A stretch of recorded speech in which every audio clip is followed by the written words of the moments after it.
The following transmission is an utterly nonsense podcast exclusive presentation. Cue that motherfucker.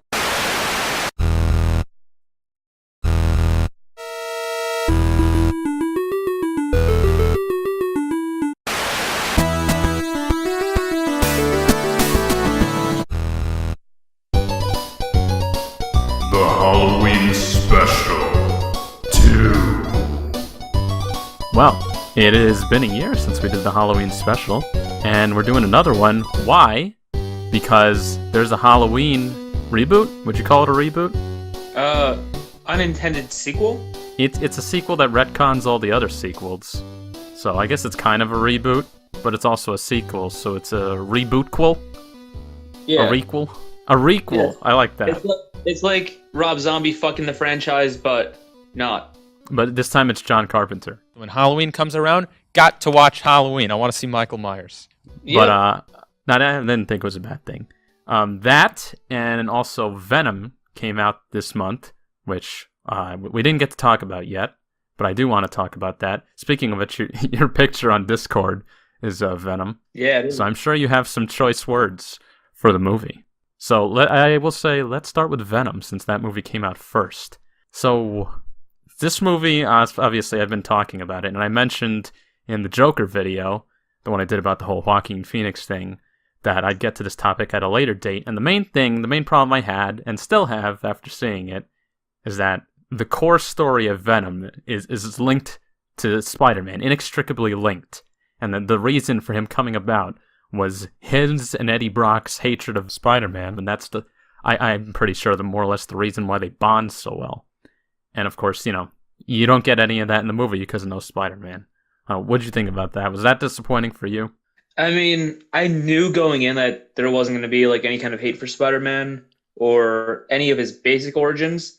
I don't know exactly what I thought it was going to. I don't know. It didn't bother me as much as it probably did for a lot of people like you or anyone that was like hardcore needed to see like the Spider-Man 3 all over, but with no Toby. Right. No Topher Grace. Hey, Parker. I like being bad. Yeah, this time, of course, we have Tom Hardy, who, like I've said before, also played Bane. Bane uses Venom. Now Bane is Venom. But I just thought, he doesn't even really act like Eddie Brock, does he? Isn't Eddie Brock supposed to be a huge jock? I say he's more stupid than jockish. Like, Flash is a jock, but, Eddie was just, a disappointing failure as a journalist. But then this Eddie is this, hyped up, successful, top-of-the-chain reporter, has his own show, and it just seems like he's basically a smart guy. I mean, when he went to the Life Foundation and he was talking to them about their projects, I mean, either he really did good research on it or he understands what they're doing. And I feel like that's not a real Eddie Brock character, quality. Yeah, he seemed more or less on top of things, but for one reason or another, life just shits on him. It's kind of because this guy, who was, in control of the company, it's such a stereotypical villain. Big sociopathic corporate CEO guy, of course, wants to do something evil because he thinks it's good and whatever.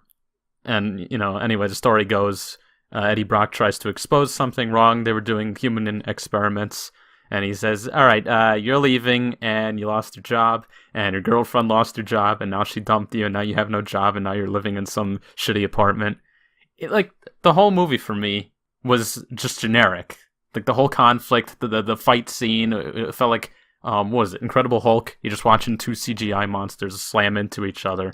That, and the story is more or less is a guy fighting his own insecurities, right? I feel like it was just Tom Hardy got drunk and passed out and had a bad dream. Because you have the, guy tries to do good, but life shits on him, so he gets a power, and he's able to do the good. And then it's about him losing all the things that he likes, his job. He's has a TV show. He loses that. He loses the place where he lives because it was with his girlfriend. I guess she owned it. And he loses her too. And then it's just the quest to get those all back, essentially. Very basic. I mean, to be fair, he wouldn't have lost her if he hadn't betrayed her trust.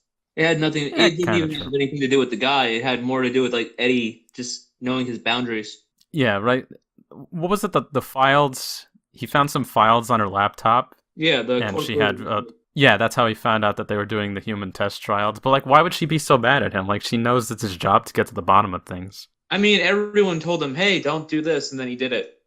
So, like, I understand that if he hadn't, the world would probably be in a terrible fucking mess.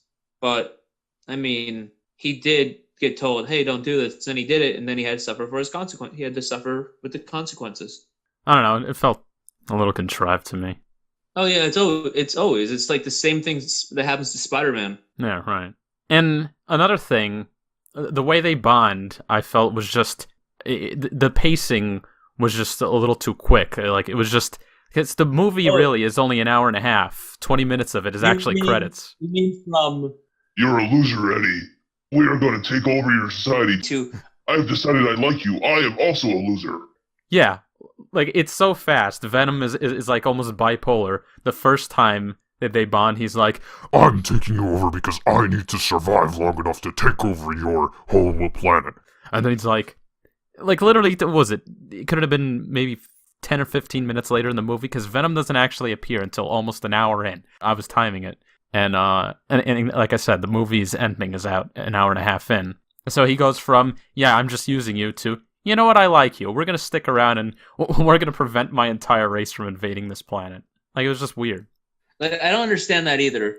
Like, what was the plot? Like, what's the plot about the species invading? Like, what's Venom going to how's he going to stop them from doing it?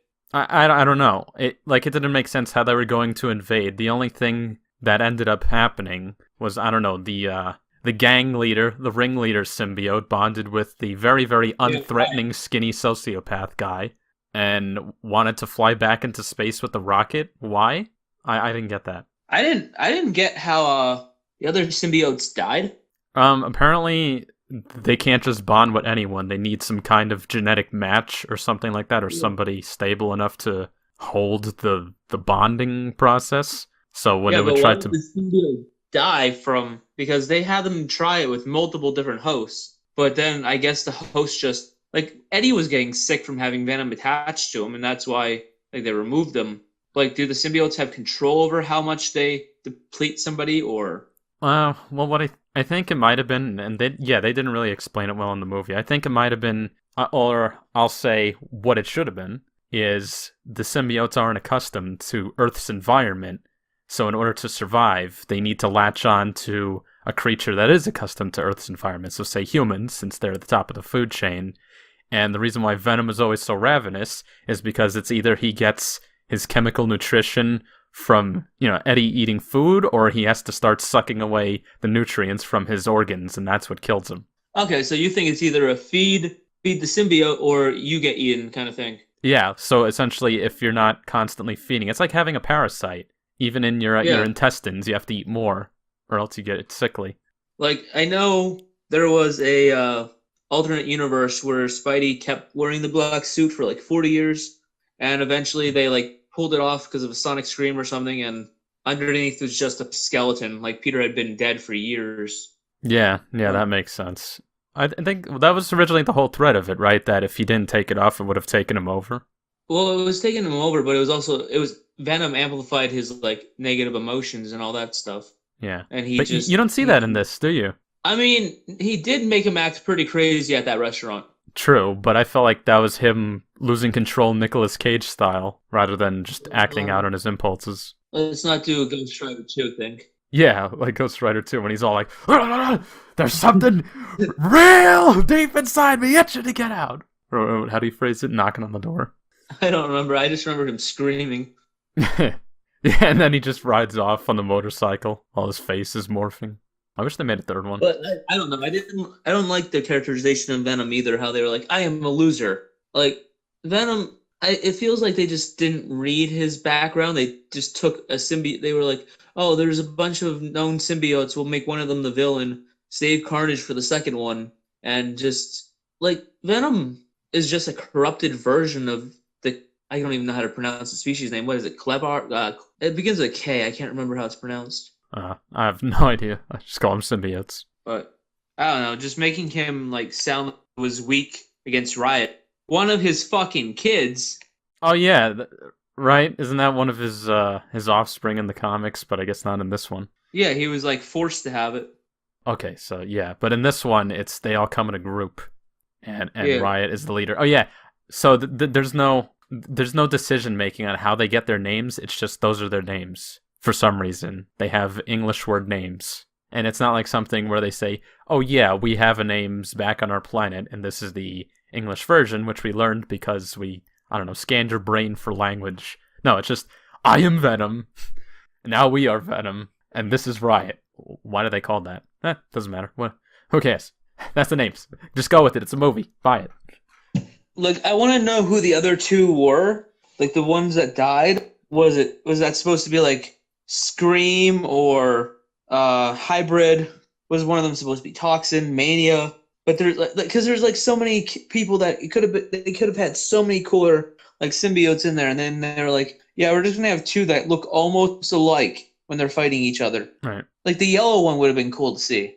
Or what was the other one? Blue or green? I don't know. But that was another thing for me, like watching them fight the Venom and this Riot thing, which is, I mean, it was kind of interesting how it created these large weapons, but I just thought the CG was really distractingly cartoonish, and I don't know that they could have made it better with the kind of thing they're working with, because it just seems like CG on film on a big screen just doesn't take well to liquid things like skin and liquids. They just or shall I say alien type liquids, they don't do well with Transformers. I think since it's all machinery and like landscapes, they get fine, but when it comes to organic things, it just does not look right. I don't know. I like that they gave Riot like Carnage's fucking like weapons, like his ability to do that. But I don't know. I feel like how did you respond to seeing Woody Harrelson as Venom? I mean, as Carnage. I actually didn't even stay for a post-credit scene. Does he actually come out as Carnage, or is it just Cletus Cassidy?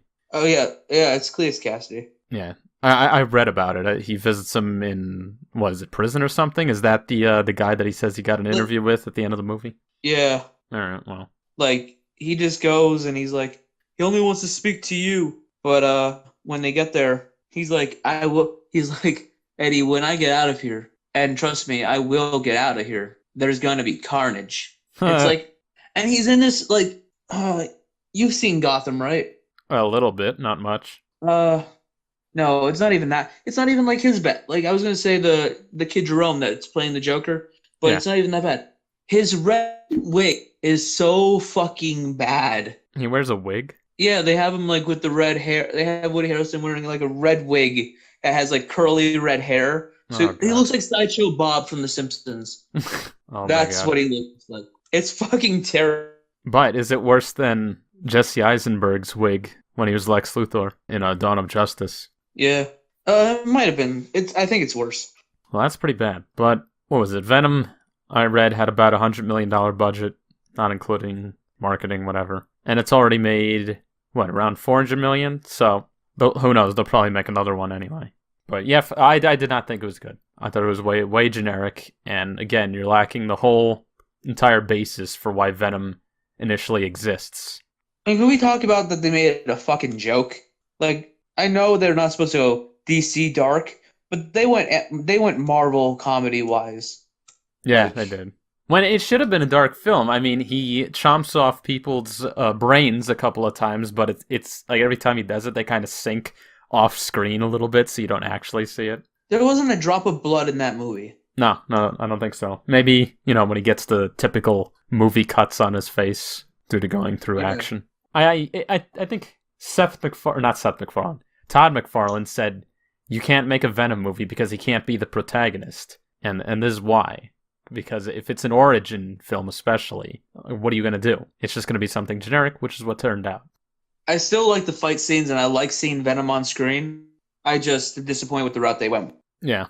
But so speaking of routes they took with it, how do you feel about the new Halloween? Well, I will say this: going in to this new Halloween, looking at the trailer, I think you posted it on Facebook once, and I put a comment on it. I said it looks like kind of a joke because they're showing Michael Myers standing out in broad daylight, and it's like Jamie Lee Curtis, who looks like an 80-year-old grandma, holding a freaking rifle, shooting down all these dummies. It's like, I think I read somewhere somebody had a name for the movie, a nickname, called it Grambo, because it looks like she's trying to be Rambo. It's like, I'm coming for you, Michael. Here I come. Oh, Grandma's gonna take down the boogeyman. But surprisingly, it wasn't cheesy like that. I didn't think it was that corny. I thought that they made a lot of good nods to the original. There were a lot of scene parallels. The scenes where he does kill people, yes, he kills people, spoiler, in daylight, they're not bad. Because they keep to what I said they should do, is keep him in obscurity. That was like a staple of the original Halloween, is when they're showing him, they don't actually show him or all of him. It's like, the camera's looming, he's stalking, and you're just waiting for it to happen. And then when he's doing the kills, you like see bits and pieces of him, but never the whole thing. And I thought they kept to that really well. It's like the Jaws rule. Just make all of the horror happen in the mind. Even the kills, some of them, or a few of them, are done off screen, but you know exactly what's happening. Oh, dude, the one with the fucking jaw, though. Oh my god. That was messed up. Did you ever see the movie Mirrors? No. There was a scene in this one, because it was about demons in the mirror or whatever.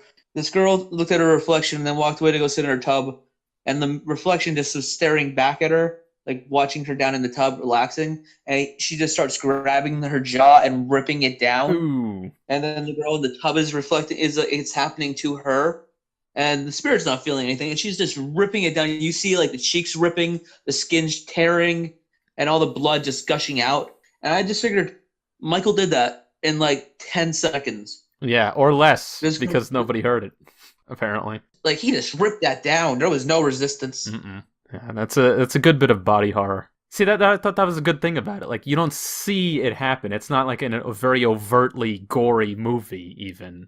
But there's a lot of suggestion of what he is doing. Like, even the more brutal kills, like, a couple of times he sticks the knife through people's necks and they go, yeah. But it's in the dark, so you'll see it very explicitly. I like the one boyfriend, though, the blonde that was, like, you don't even see what happens to him, but, like, the police officer's leaving the house, and you just see the boy, like hung up on the wall. Yep, just like in the original.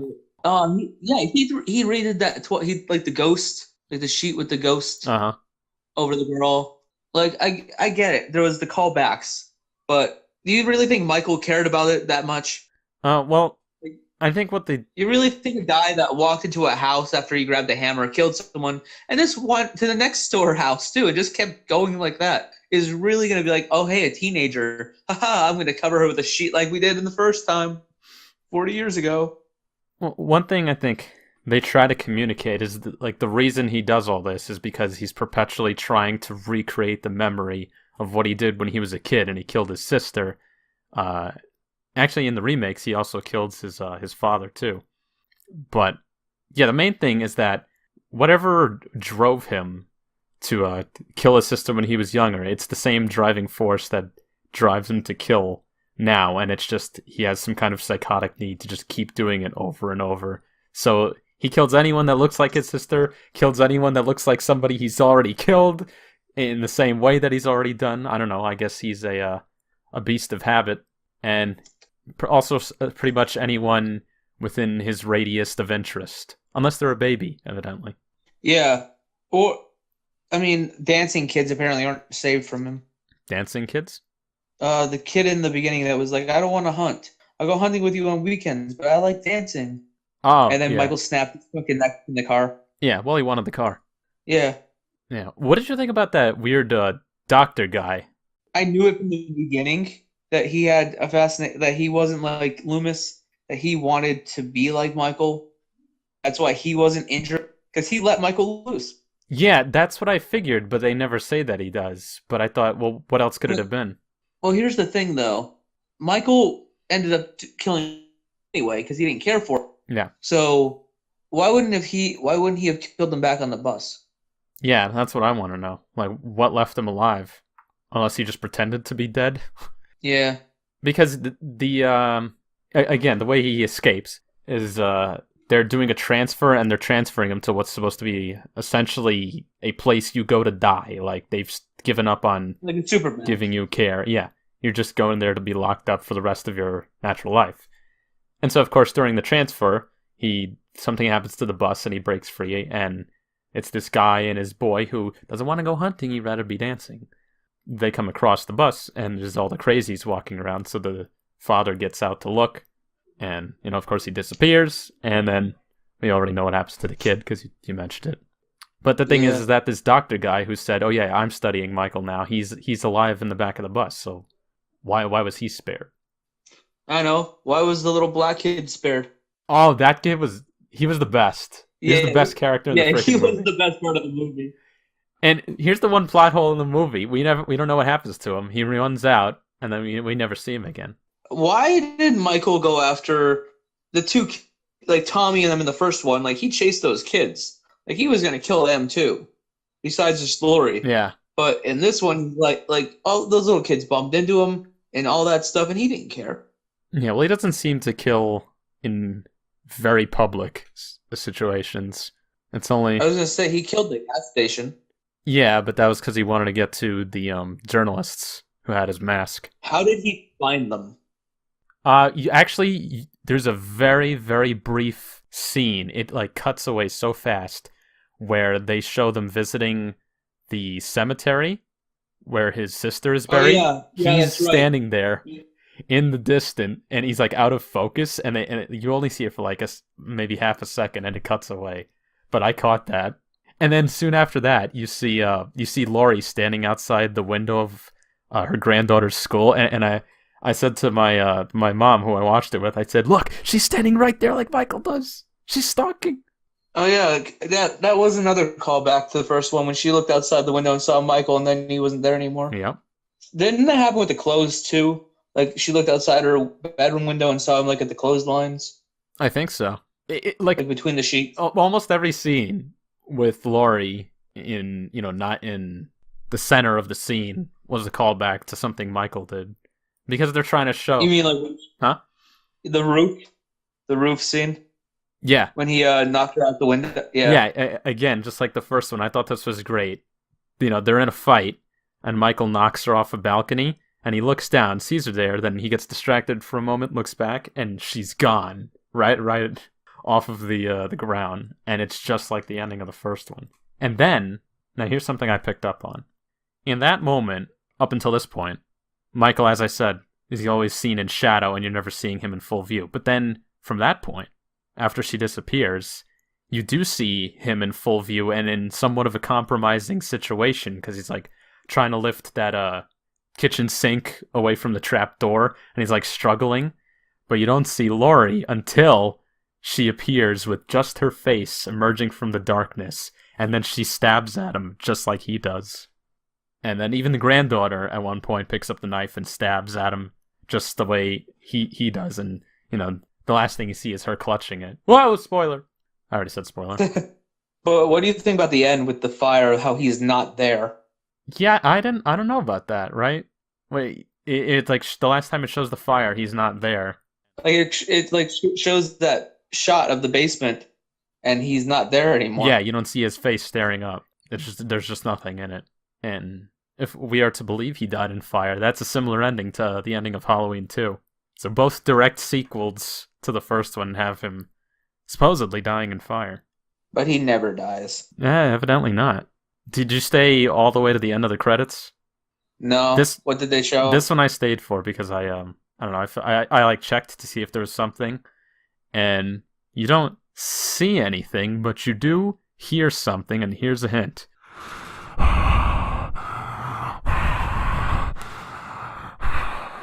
And that's it. Smoke inhalation? No, it's his signature breathing, his mouth breathing. Yeah, but and the movie's already made over $100 million off an about $10 million budget, so you know what that means. Sequel. Yeah, it hasn't even been a week, so they're gonna make another. You know. As soon as the movie ended, the one guy that I went to see it with turned around and goes, "So did you all see how many continuity errors there were?"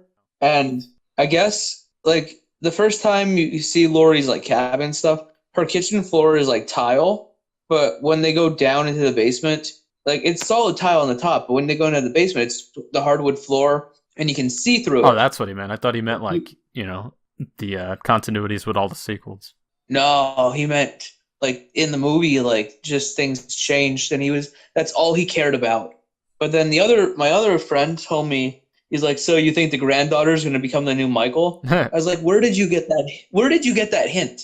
Where did you think that was going to come from? And apparently it's because she was holding the knife. Yeah, I was going to say, it's the sole fact she's holding the knife. I think that just more means that the evil within the family is there to stay. Like, it's being passed on through all the generations, regardless of whether Michael is dead or locked away or not. It's just always going to be a present, torturing memory for all of them. The damage is done. If anything, I could see her becoming like the girl from Halloween 4 and 5, his niece, but not that much. Yeah. That didn't end well for his niece. No, not in H2O at least. No, the Curse of Michael Myers, right? Yeah, and then H2O, which was like the earlier version of this, we'll say, which kind of retconned all the sequels up to that point and brought him back. That was like a definitive death until the sequel to that, and it's like, oh, no, it wasn't really him. He switched clothes with some other dude, and then he just unceremoniously kills Laurie, which is why we have another reboot. I mean, in a way, H2O could still follow the time. Like, because I know in 4 and 5 they say Laurie was dead. Yeah. But, like, I think in H2O they said that she changed her name and moved away. Oh, really? And they could have easily said she abandoned her daughter. That'd be pretty messed up. Because she wasn't, right? She had a son in H2O, didn't she? But that was like years later, so she would have been more like mentally stable at that point. Well, in the case of this movie, more mentally unstable. Yeah, she's not okay. No, but see, no one wanted to listen to her, and they paid the price. It's all that fucking Activia yogurt. Activia, blow it out your ass. Or as Eric would say, blow it out your ass. Yep. Well, in short, Venom, if you haven't seen it yet, you're probably not going to, so I don't need to give a recommendation on that, but I wouldn't recommend it anyway. Maybe a rental at best. Halloween, I say do watch. I think it is worth watching. If you are a fan, even if you're not a fan, go watch the original and then watch this one. I don't think you'll be disappointed. Maybe, at most, a little underwhelmed, but not disappointed. What do you say? Yeah. Yeah. Affirmative agreement. I like that. Well, that's all I have. And without further ado, if you're a new listener, then of course we have all the links laid out for you in the About section on the YouTube page. We're on all the social medias. We got the audio formats and other places. You know, it'll be on the screen, but if you're listening to this, not watching it, yeah, just search Utterly Nonsense Podcast on Google. I'm sure you'll get somewhere useful. And we do these things from time to time. So if you like commentary about movies, comics, television, all that shit, we do it. And if you like our opinions, if you don't like our opinions, subscribe anyway. Please. And do you have any closing statements? I am something of a loser myself, Eddie. Well, without further ado, I'm Jean Cags, and here with Mike. I'm Mike Harwich, fucker. You bet your ass. And this has been Utterly Nonsense. Cue that 8-bit outro. Happy Halloween, Michael.